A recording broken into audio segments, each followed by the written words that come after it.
ত্রিপুরা প্রদেশ মহিলা মোর্চার পক্ষ থেকে আজকে আমরা আপনা ঘর যে অর্গানাইজেশনটা সেখানে এসেছি। সেখানে আমাদের বৃদ্ধ মারা আছে।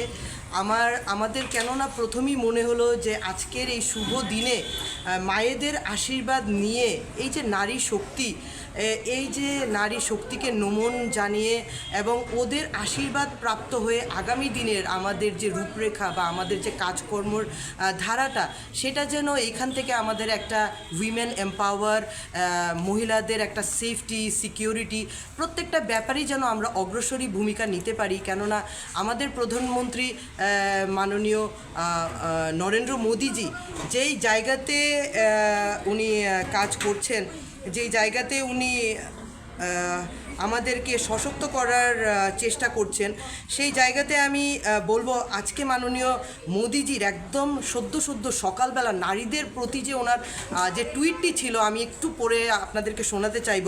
Greetings on international women's day, we salute the strength, courage and resilience of our Nari Shakti and laud their accomplishments across various fields. Our government is committed to empowering women through initiatives in education, entrepreneurship, agriculture, technology and more. This is also reflected in our accomplishments in the last decade. সত্যি আমি এখান থেকে আপনা ঘরের মাদের এখানে সম্মান জানিয়ে আমি মাননীয় প্রধানমন্ত্রী নরেন্দ্র মোদীজিকে বলছি, আপনার যে আশীর্বাদ, আপনার যে দিক নির্দেশ, সেই জায়গাতে আমি ত্রিপুরা প্রদেশের মহিলা মোর্চার পক্ষ থেকে আমি বলছি, আপনার যে ভিশন, আপনার যে আইডিয়াস মহিলাদেরকে সশক্ত করার, সেই জায়গাতে আমরা এগিয়ে যাব।